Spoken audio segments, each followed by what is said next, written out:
Fala galera, bem-vindos à Infantaria Nerd. Batman vs Superman, versão estendida, já está disponível em mídia digital. Eu já assisti e eu vou comentar um pouquinho sobre eles aqui no programa. Vamos lá?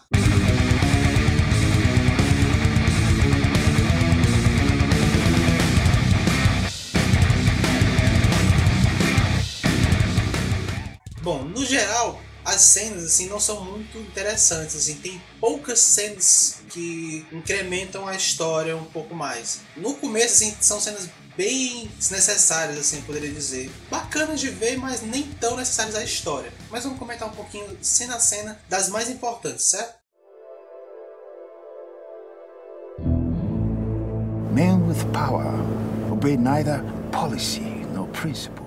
A primeira cena que a gente vê estendida é aquela cena logo do início do deserto, em que a Lois Lane está entrevistando aquele cara lá. E antes mesmo da entrevista começar, você vê ela se encontrando com aquele fotógrafo lá, que ele é baleado. E você vê ele se apresentando a ela como sendo Jimmy Olsen, né? Muita gente pensava que aquele cara da festa do Bruce Wayne era o Jimmy Olsen, mas na verdade o Jimmy Olsen é aquele cara ali que morreu. Sendo que ele não é o Jimmy Olsen, na verdade ele é um agente infiltrado. Ao que parece, Jimmy Olsen é só o nome que ele usa por disfarce. O que tem interessante nessa cena é justamente depois que ele morre, que nós vemos que aquele momento está sendo monitorado por um drone da CIA, e logo que ele é morto, a CIA aciona uma equipe de terra, mas avisa, ó, fica aí parado que a gente vai mandar um drone bombardear tudo lá. Aí eles vão a cavalo, justamente aquela cena que tem no trailer e não saiu na versão do cinema, e eles vão até lá com o intuito de resgatar os civis, sendo que o drone já foi na frente, já lançou míssil para bombardear a parada toda, e justamente quando ele lança o míssil é quando o Super-Homem chega e destrói os mísseis. Depois que ele destrói os mísseis é que ele entra naquele local onde a Lois Lane está sendo feita refém do general.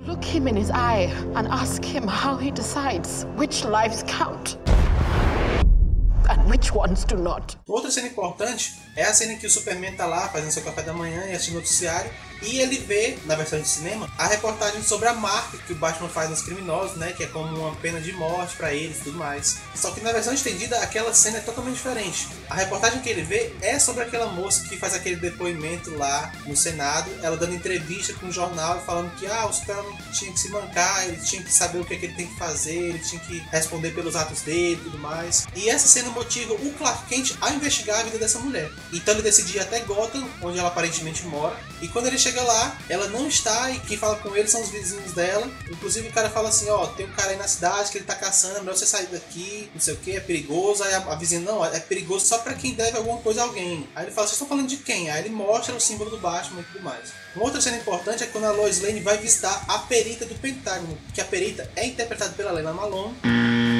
E é só na versão estendida que ela aparece justamente como uma perita do Pentágono que investiga sobre aquela bala que ficou alojada na agenda da Lois Lane. He thinks he's above the law. The Daily Planet criticizing those who think they're above the law is a little hypocritical. What'd you say?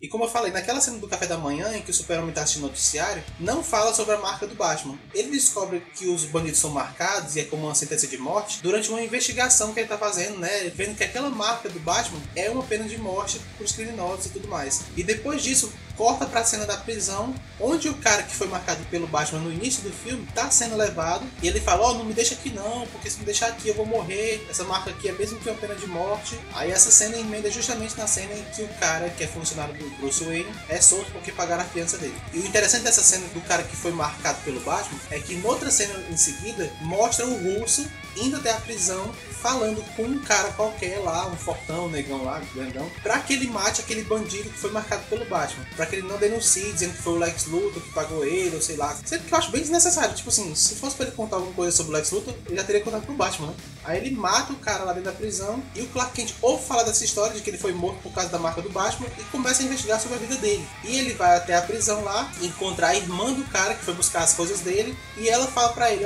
esse Batman tem que ser detido e tudo mais, porque ele tá fazendo justiça com as próprias mãos, e a única maneira de parar ele é na porrada e tal. Tipo, é uma cena bem pra alimentar a parada do conflito entre o Batman e o Superman, né? Assim, pra que o Superman tenha uma justificativa pra bater no Batman, o que é, sei lá, desnecessário, né? Aí uma outra cena que eu considero bastante importante é quando mostra aquela moça lá que deu depoimento pra senadora, voltando pra casa dela em Gotham. Só que quando ela chega na casa dela, ela vê que o Russo tá lá em frente à casa dela e ela decide não descer do ônibus que ela tá, e ela vai até o gabinete da senadora e fala, ó, aquilo que eu te falei não era verdade. Aí ela acaba contando a verdade, só que não mostra, só mostra depois a senadora conversando com o assessor dela, ó, ela foi ameaçada, ela foi paga pra falar aquilo, tudo aquilo era mentira, e dá a entender que foi o Lex Luthor que pagou ela, que ameaçou ela e tudo mais. É tanto que a senadora para de falar nesse assunto quando vê o Lex Luthor lá no Capitólio. Aí depois dessa cena que mostra a moça indo no gabinete da senadora, mostra a Lois Lane no celular falando com o chefe dela, ó, aquilo tudo do deserto foi uma armação, tudo mais, não sei o que. E enquanto ela tá caminhando pelo metrô, ela vê aquela moça negra vindo em direção contrária, e ela desvia o olhar pra moça e não vê que o russo tá seguindo a moça pra eliminar ela. Daí que a cena seguinte é justamente o russo no metrô, atrás dela, empurra ela nos trilhos e a moça morre. Daí tem a cena do Capitólio e tudo mais, a explosão. Aí depois da explosão mostra o Super-Homem tentando ajudar as pessoas, sendo que ele vê que, assim, foram tão poucos sobreviventes que ele percebe que ele é inútil ali, assim, não adianta muito ele ficar ali porque não tem como ele ajudar. Aí ele pega e vai embora. Daí, logo em seguida, o Batman vai atrás da Kryptonita, que tá com o Lex Luthor, e quando o Lex Luthor chega e descobre que o Batman já pegou a Kryptonita e tudo mais, mostra uma cena do Lex Luthor observando o circuito interno de TV da fábrica, e mostra uma cena bem legal, cara, do Batman pegando um dos seguranças, assim, daquele modo, tipo o modo Predador do Batman Arkham, né, que ele pega assim, vum, e abduz o cara, muito legal. Daí que a Lois, depois da explosão do Capitólio, ela começa a investigar sobre aquele cara da cadeira de rodas, já que a bomba que explodiu o Capitólio estava na cadeira de rodas, ela começa a investigar e descobre que aquele cara, tipo, não tinha intenção de se matar. Ela vai até a casa dele, né, vê que ele tinha acabado de fazer compras, e uma pessoa que vai se matar não se preocupa em comprar comida, não se preocupa em comprar nada. Então ela descobre que aquele cara não tinha plano de se matar, que foi tudo uma armação. Aí ela liga pra perita e fala, ó, aquela cadeira de rodas da explosão, ela é feita do mesmo metal que foi feita a bala que tu me trouxe e tal. Só que eu acho esquisito, assim, tu achar que o Lex Luthor tá planejando isso, sendo que ele colocou um outro metal pra revestir a cadeira e conter a explosão. Aí ela, como assim outro metal? Ela, não, a cadeira foi revestida de chumbo. Aí ela fala, foi por isso que o Super-Homem não viu a bomba e tal, não sei o que. É uma justificativa válida? É interessante, assim, tipo assim, porque o Super-Homem não viu, né? Mas, tipo assim, ninguém falou sobre essa história do chumbo. Tipo, pra galera que conhece quadrinhos, essa cena faz sentido, assim. A gente conhece a fraqueza do Super-Homem em relação ao chumbo. Mas isso nunca foi falado, assim, nunca foi falado que isso era uma fraqueza do Super-Homem nessa história. Tipo assim, se vai explicar como o Super-Homem não viu, pode explicar muito mais coisa. Tipo, como é que o Lex Luthor sabe que o Batman é o Bruce Wayne? Como é que ele sabe que o Clark Kent é o Super-Homem, né? Como é que ele sabe as fraquezas? Se vai justificar algumas coisas, cara, justifica tudo, sabe? Tapa os buracos que ficou na versão de cinema e, sabe, reconquista o público. Mas enfim, ninguém disse que o filme era bom, né? Daí, assim, depois dessa parte, o filme se desenrola basicamente como foi na versão de cinema. Mas uma cena que é importante, assim, e é bem bacana, é quando o Batman vai visitar o Lex Luthor na prisão, e o Lex Luthor fica lá divagando sobre um monte de besteira, e ele fala assim, mas ninguém vai acreditar em mim, né, eu sou insano e tal. Aí o Batman fala assim, no seu caso eu vou levar você pro Asilo Arkham, onde tem amigos meus lá esperando por você. Turn down for what?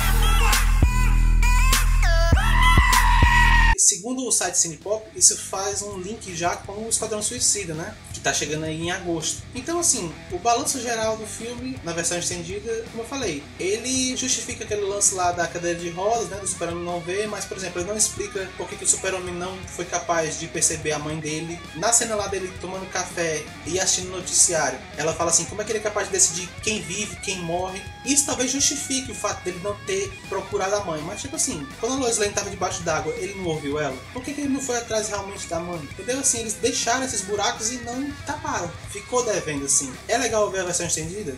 É, mas não é tão necessário, assim, não acrescenta muita coisa. Felipe, eu quero comprar o Blu-ray, mas eu não quero a versão estendida. Nesse caso, você não vai ter muita opção. Se você quiser o Blu-ray, ele já vai vir com a versão estendida inclusa.